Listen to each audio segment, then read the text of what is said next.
Hello everyone, welcome back to another video. And as you may have guessed by the title or the intro of this video, today we're going to be talking about Freddy Fazbear Pizza. The animatronic characters here do get a bit quirky. Just a simple breakdown of some of the things included in the chapter, as well as some future things coming with the anniversary, and a few other just cosmetic collections as well to stay tuned for. Let's start things off with the new killer known as the animatronic, or as most know, the Springtrap, from the Five Nights at Freddy's series. The power description reads as follows. The special ability is the Fire Axe. The animatronic is armed with a fire axe that he can throw at survivors. If the axe hits a survivor, the weapon becomes embedded in them, leaving the survivor vulnerable. Survivors must remove the axe before they can be healed. There's also a map feature known as the security system. At the start of the trial, 7 security doors are spawned randomly throughout the map. These doors can be accessed by both survivors and the animatronic. Each security door has a camera attached to it. Interacting with the door gives the survivor access to the camera view, allowing the survivor to cycle through every camera in the map. Travel to the door they are currently looking through and potentially reveal the animatronic's aura to the team. Using the cameras and doors too often will deplete the limited battery power available, forcing survivors to wait until the system reboots. The animatronic may travel between security doors with or without battery power.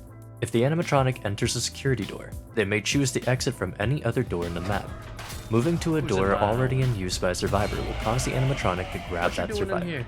For anyone that's wanted to know a little bit more of a summary of this power in simpler terms, think of a single huntress hatchet but very heavily weighted, meaning this cannot go nearly as far as you would think it could, but due to the weight of the projectile, can be manipulated to use in different ways as opposed to most other projectile killers you're used to.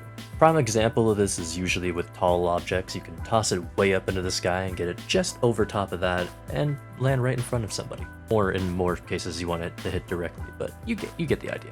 Whether your axe is a hit or a miss, you will also be able to manually recall after a certain amount of time, so you'll never have to reload at lockers like a huntress or a trickster. And compared to other ranged killers in the game, this killer isn't as punished for missing their projectile, and with some cases with add-ons can be rewarded for misses as well.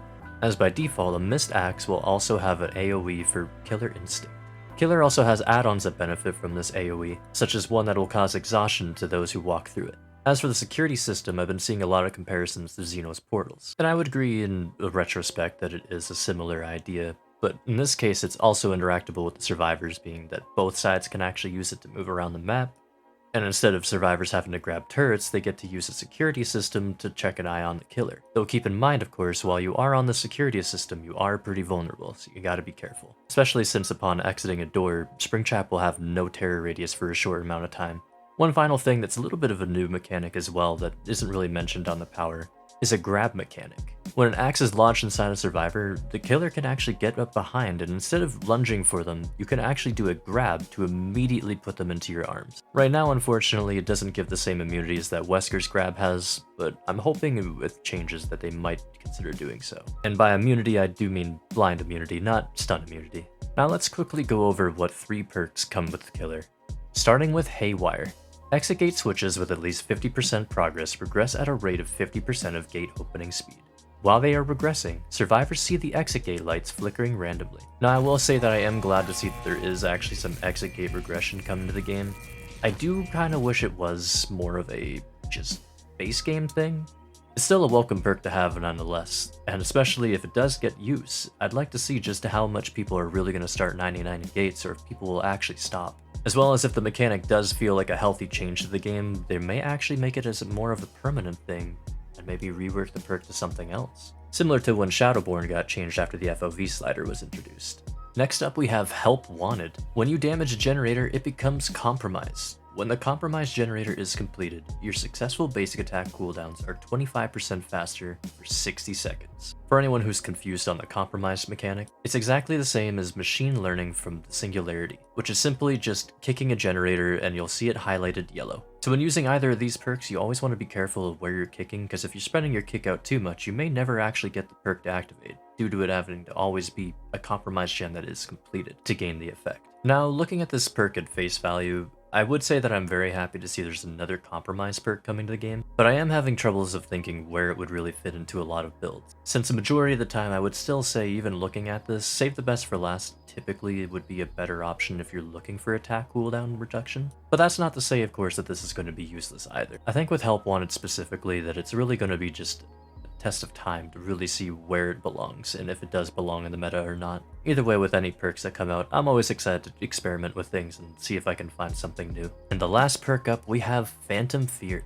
When a survivor within your terror radius looks at you, they scream and you see their aura for 2 seconds. This perk has a 60-second cooldown. Now for me, immediately reading this, I was like, oh cool, they made a perk for the unknown. Or hell, thinking about it in the moment right now, even Ghostface would work too. Any killer that has a power that, more or less attracts survivors to have to look at you, I feel like this might have a nice little place in their build. Debatably, even speaking about Unknown again, I would almost argue that this feels like an add-on that should have been. The only thing when it does come to this perk, however, that I'm a little hesitant on is the 60-second cooldown, as I feel like maybe even a 40-second might be okay too. I think again it's just something that needs more testing to really see, does 60 feel fine? Does 40 feel like it'd be better? I don't know. Again, with most of these perks again, it'll all just be time will tell. And especially with a perk like this, I really do feel like it has only certain killers that it may help fit a niche in, but who knows? Try it in your builds and see what you think. So next, I thought I'd talk about something that's just a little bit more fun that I've never really done on the channel before. I thought, hey, let's look at some of the cosmetics that are coming, because there's a lot, and there's, segueing into things, there's some FNAF stuff too. Starting things off with Matthew Lillard's yellow rabbit skin from the FNAF movie. I absolutely love this so much. Like, I am a huge Matthew Lillard fan. I genuinely enjoyed the movie a lot, and putting a screenshot of the skin right next to a screenshot from the movie, they nailed the face, like, to a T. I don't think they could have done any better. I've been seeing a lot of comments of people saying that it doesn't even look like Matthew, but I mean, again, look at the pictures. How does that not look like the same person, right? But hey, each to their own at the end of the day. I know for 100% I definitely want to get this when it comes out. And I also really gotta know if he does do it's just a goofy scream when he grabs people with the grab mechanic instead of the normal Springtrap that just yells at people's faces. And next up we have Glitch Trap, which I'll be honest with you, I had to look up where Glitch Trap was even from, because I did play through a lot of the games, but I didn't play through the VR ones, which specifically, that's where Glitch Trap is from, Five Nights at Freddy's Help Wanted. Though doing a little extra research, it did say it was also in Security Breach, which I do think I recall seeing very briefly. I'm sure some of you watching, of course, know way more FNAF lore than I am, so I'm not going to dive too deep into anything of that sort. But, just aesthetically, looking at this, it looks very goofy. Again, I don't know a lot about the character itself that it's really based on, but he's just a goofy little guy. Would I get this one? Maybe. It's hard to say. But as of right now, I think Yellow Rabbit still takes the cake for #1 for me. And these last two Springtrap skins are also another thing from another game that I had never heard of. They're from FNAF AR Special Delivery, which again, from a brief search, was a mobile game that came out in 2019 and ended up closing down about 5 years later in 2024. But essentially, from the seams of it, it was an augmented reality game on your phone that you'd play. There was leaderboards and kind of just all the base gameplay you'd get from the normal FNAF games, just, a new bits of story and some new animatronics featured in there. And the two skins that Behavior decided to pick from this game were Toxic Springtrap and Clown Springtrap. Toxic Springtrap kind of brings me back to Security Breach with sort of a similar look, not quite, he wasn't covered in lean last time anyway, but definitely a very similar vibe. Whereas Clown Springtrap just kind of reminds me of Killer Clowns from Outer Space, more so looking a lot like the heavy sort of clowns that you would see throughout the game and movie. Now the same question arising of would I buy either of these? Really tough to say. I think they're kind of cool in their own way. I think that the lean trap, we'll just call them that in this case, looks pretty cool, pretty badass, so there is possibility that I would want to buy that one. As for Clown Springtrap though, I definitely would want to go with Glitch Trap if I'm going to go for a more silly look personally. But I'm sure with a wide variety of many FNAF fans coming to the game, there's got to be someone that loves each one of these skins, so I'm sure you'll see all of them one way or another. There's one more simplistic cosmetic that also comes in the FNAF set, which is a Five Nights at Freddy's shirt for the original survivors. I assume most likely this will be like the Iron Maiden collab, where the survivors got their little concert shirts. In this case, it'll be the Five Nights at Freddy's merch. And you're more than likely going to have to buy each one separately for each character that you want the shirt on. For me, I don't imagine I'll really be buying this unless the colors are different for each character, and maybe there's a couple characters that I want a more simplistic look for, you know, more casual clothes if you will. But unless that's the case, we will likely not be buying. However, speaking of more casual clothes, that kind of segues us into our next cosmetics. There's a casual collection on the way featuring Gabriel, Tori, Talita, and Hattie. Unfortunately, we only have pictures for Gabriel, Tori, and Talita. We do not have the Hattie one yet. However, my first impression immediately is they picked the perfect characters for this. The fact that they're making a casual collection to take these characters that have been stuck in these themes for just ever since the release, and just giving them, you know, something just, again, casual, something that people have been asking for I don't know how long now. I definitely have to say, looking at these more, Tori's definitely got to be my favorite one that I've seen out of the 3 that have been revealed. But overall, I could definitely see myself buying each and every one of these. And another collection that we had revealed was the Waterfront Massacre collection. Well, rather, more additions to it specifically. And this one features skins for Elodie, Ace, Aurella, and Xenomorph. Now, I'm actually not someone that has a skin for Xenomorph, but looking at this one, just by the concept art alone, I might be a new owner of a Xenomorph skin in the near future. As for the 3 survivor ones, again, I think these are all absolute knockouts. They look fantastic.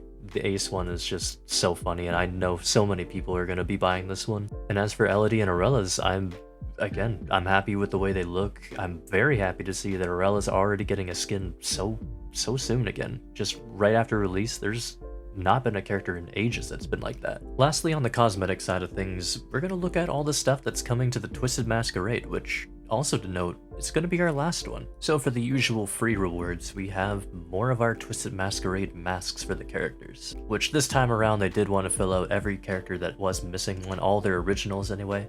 And in this case, we have Vittorio, Jake, Tori, Sable, Claudette, Aurella for all the survivors, and Houndmaster for Killer. And because there's 7 masks around this time, they decided, hey, you know what, let's just do 5 weapons specifically for the killers. Still round things out to 12 rewards total. And for those, we have the Trapper, the Huntress, the Nurse, Doctor, and the Spirit. First impressions on the mask wise, I immediately just get excited seeing this Houndmaster one, because again, another character that I absolutely love, not nearly as much as the Unknown, but definitely one I really do love playing. And this pirate hat style, almost eye patch looking masquerade mask horror, just, it's beautiful. It works. I love it. I definitely will be using it in one of my outfits for sure. As for the rest of the survivor ones, again, just like the killer one, I think they really they nail the aesthetic every time. They always have those little elements from each. You know, Aurella has a stethoscope, Claudette has some little flowers, Sable has some spider webs,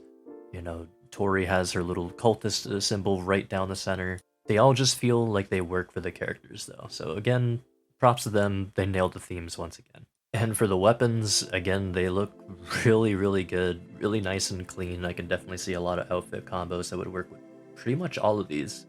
But if I did have to pick a favorite, 100% it's probably gotta be the Spirit one. And that's probably my least played killer out of all 5 of these. I think what attracts me to it the most is it almost gives a bit of a Dragon Blade sort of look. Dragonborn! And to fill in the last 2 spots of the 2 characters that didn't get a cosmetic yet, we have full outfits for David King and the Wraith. The Wraith outfit is definitely my favorite for sure. I mean, I also have a killer bias, let's be honest here. I'm not gonna pretend that I don't. But the hood on the outfit looks cool. Going back to the Phantom of the Opera style mask for him, again, works with the colors. Keeping the blue and gold that they've always had, together, it just meshes really well. And it really does feel like it is a Phantom of the Masquerade sort of look. And then same thing with David, of course, of what I talked about with the previous masks, having elements that work with their character. Giving a crown to the king, it just works perfectly. And the final 2 Twisted Masquerade character skins that are coming to the game are going to be for 2 characters you may have not even expected. Vecna and Bearmar, who I'm going to be honest with you, I thought this was Vittorio at first, but nope. Bard mains rejoice, you get another skin, and it looks pretty great too, and hopefully we'll get more Bearmar mains from it in the future. As for the Vecna skin, it's, to me personally, I think it's about as neat as any other skin he's really gotten. I think at the end of the day, my feelings are very similar towards Vecna as they are with Bearmar, is that, you know, anyone that plays the characters that may not get the cosmetics nearly as much due to it being a licensed character, it's just awesome to see they're getting more. The only thing that I would add about the Vecna skin is the mask does look a little goofy to me, but it's something I would definitely wear. I love goofy stuff. As for the rest of the free goodies that we get along the Twisted Masquerade event, we get 3 banners and 3 profile pictures, as well as a charm too, which, keeping it simple, most of the banners feel like stuff we've already kind of seen before, but they're still nice. As for the pictures, again, same sort of thing, it works with the theme. Couple character ones, if you like Trix, I know there's a lot of Trix haters and lovers out there. You can finally get a picture of her and a little banner to match. And for any charm enthusiasts out there that love collecting crow charms, this is just another one for your collection. There's also 2 other badges and a banner that come up that were Twitch drops that were shown in the stream, but I don't think they actually really meant to show them. There's a firecracker badge and a cruel cake badge, as well as a final feast banner. They're all pretty simple, they're all pretty free, so I mean, hey, add them to your collection at the very least. This next topic I did want to keep very brief, more so just be sharing my thoughts on things, but Behavior released their DBD partner program requirements. The requirements are having 10,000 plus followers on one of the applicable platforms. Streamers that also stream DBD have to at least stream for 20 hours per month, and video creators must create 2 long-form, 8-minute, or 8 short-form, at least 3-minute long, Dead by Daylight videos per month. One of my initial reactions when I saw 10,000 followers as one of the requirements, it definitely sunk on like, oh, damn, this, that sucks. I feel like that puts, you know, obviously that puts myself out, that puts a lot of other people out, but at the same time, I get it. And seeing that they're being more transparent now and trying to actually give people a proper goal, it is a healthy thing at the end of the day, especially since at the end of the day, the partner program does include a lot of benefits, and they are pretty much paying you to be in it as well. The only main concern that I've more or less had from a lot of, you know, tweets that I've been seeing is there's been a little bit of a, like, us versus you type arguments that I've been seeing. You know, people, you know, they've been talking about how upset they are about the requirements. Some people telling others that are upset that they shouldn't be allowed to be upset, and a lot of craziness like that, and a lot of just back and forth mixes of people going, oh, I'm going to apply, oh, you shouldn't apply, oh, you're not good enough, oh, you're good enough. Some people are going as far as to say is they're not even going to bother making content for this game anymore. They're just done. This is just an unachievable goal. And to that point in particular, I have to say that if a t-shirt in a video game, or even just a partner program as a whole, is what stops you from making content and quitting this game as a whole, then I really just don't feel as though content creation or even the partner program itself are really for you. You know, to put things bluntly, really. Speaking on a more personal side of things, of being a part of a community that died because of a partner program originally, it was an incredibly sad thing to see a lot of people go. The game I'm referring to, of course, is Video Horror Society, which had its little partner program that came out, I would say, way too soon. I'm talking about the Rewinders. I of course don't want to get too deep into the story, because I feel like at this point that deserves its whole own video. The summary and cliff notes of it all was simply a program that everyone applied to. They got dozens upon dozens, I'm talking like thousands of applications for this program. Unfortunately, they could only choose maybe about 10 people at the time. And while some small creators were chosen for this, a majority were definitely bigger creators. As of course, a lot of them had either helped with the game's production, or just, you know, simply they were the best to be able to advertise the game. Now, with every wave of Rewinders that was released to the public, there was more and more people that would go to Twitter, and they'd be upset. You know, again, people had passion, so it makes sense for people to be upset. But because these people weren't chosen to be in the program, they would just say, hey, screw this game, I'm not playing anymore, I'm leaving. It's not worth my time. And with every single wave of new Rewinder release came an even bigger storm of people rushing out the door saying, nope, I'm done. And even right now with this new DBD program coming, this is looking to be the same thing, but only in a much bigger scale with a much more adapted game. Video Horror Society made this mistake before it was even off the ground. This game's been off the ground And even people that have been here from the start are saying, I'm gonna leave if I don't get in. The main point I do, of course, want to get into before segueing way, way off, because I could talk about this for a very long time. If you're a small creator listening to this, you know, take it from me in this case. Just keep doing what you're doing. Enjoy what you're doing. Enjoy content creation. Enjoy all the amazing people that you meet along the way, all the amazing memories that you're going to be making. Do not let any of these, what feels like astronomical goals, get in the way of your fun and your creation and all your creativity that you always bring to your space. And all this goes for bigger creators that may not even get chosen either. No matter if you're a big creator or a small creator, and if you don't get chosen, seriously, it's not the end of the world. You guys are all doing an amazing job, and a lot of you, especially in this DBD space, have been some of the most amazing people that I've met in my life personally. And as for my own community too, I can't thank every single one of you enough for everything. Content creation for me has been absolutely a huge part of my life, something that I'm extremely passionate about, and I care about each and every person that even dares just watch a video, comes to my streams on a regular basis. Someone that just comes in and says hi means the world to me. And, you know, again, this is speaking from my own personal time, but I'm sure, again, big or small creators, you guys definitely all have your own memories, your own people that watch you, and just the people that make your time there special. And I know that, you know, just by making your own content, you're making everyone around you a lot happier, just like those around you continue to help make you happier too.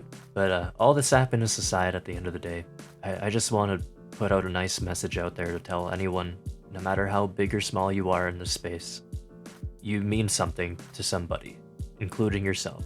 You're all unique, you're all important, and don't let this partner program stop you from doing what you love. And in my case too, while I may not fit the requirements yet, I hope to someday. And if I don't, that's okay. You know, I spent a lot of years with the hashtag #ShirtMySurvivor in my titles, and, you know, never really got a thing, but, you know, I've always stayed in my own bubble at the end of the day. It's only really been in this last year that I've really tried myself to really break out of this bubble and really get to know people more. Because again, content creation is about meeting new people and making new memories. And I only look forward to growing more and growing more with my audience, my friends, as the years come. Getting all my emotions out aside, let's talk about the last topic, the official stat tracker. Unfortunately, over the last few months, I've been noticing a lot of stat trackers / leaderboards that have been getting closed down constantly, all these websites getting sued by behavior. But now we know why, because Behavior now has officially announced they have a stat tracker coming on the 17th, the same release day as the Five Nights at Freddy's release. Now, I'm not going to bore you too much with the details. From what I see, it's simply anything that you're really going to find on any of our tracker sites that are already out currently, that are still somehow alive. But this time you're just going to need your own, you know, account that's linked with your Behavior account. The only main thing that I can really note, other than just showing, hey, here's what the official look is with all these screenshots, is they did mention in the stream that it is only going to be tracked since 2020. I do not remember the exact date, but it is a time during 2020. So for those of you that may be like myself, that started way back in 2016, we do unfortunately lose 4 years of our tracking, but hey, you know what? 5 years is fine too. And especially for me, where I mostly care about seeing like UVX downs, which I'm hoping is something that's incorporated in here. I really do hope the leaderboards are something that they decide to put on here as well. I'm kind of okay with that, but you know, that's just what you can do with the only data they really have. They also did add that this is just a first iteration, and if there's anything that people want added, just simply add them on Twitter, you know, be nice and respectful as much as you can, of course, and just say like, hey, you know, would love to have this on here, would love to have a leaderboard, this and that. And hopefully if they listen to some good constructive feedback and add certain things that a lot of people are hoping for, altogether we can make a pretty cool looking site that might be as effective, if not better, than the ones we currently have. With all that said and done, this is where the video is going to be ending. But seriously guys, thank you so very much for sticking to the end if you have already. And if you haven't already, please like, comment, and subscribe on the video because it helps me a lot. We're working towards getting 500 subs, and we're getting super close. Really want to see if we can get to 1,000 by the end of the year. And as for where you regularly can find me, over on my Twitch channel, Monday to Friday, 7 p.m. Eastern on Honest Panda on twitch.tv. And also, please let me know if you guys like this format of content. I know a lot of people that are watching may have came from my original guide video that I put out a few weeks back, which if that's the case, thank you so much for all the super massive support I've been getting on that. It was a huge project that took me ages, and that's why there's such a gap within the uploads, but right now I've been trying to just get my footing on what to regularly upload. That way you guys can expect a video every week, every couple weeks, give or take. At least have me spew out content as regularly as possible anyway. I was also considering making some more gameplay related things too, but as of right now, I'm not really sure what I want to do. So if you like this sort of discussion format that I've been doing, let me know, hey, give us more of this, love it. Or if you want to see gameplay, tell me, hey, Pan, I want to see you play some games. I want to see how you do some different stupid build. Or if you like the idea of both, then I'm going to try to give you guys both. Either way, let me know down below what you would like the most. Until the next video, I hope you guys have a great rest of your morning, afternoon, night, whatever time it might be for you. And I will see you all in the next one. Take care, and have a good one.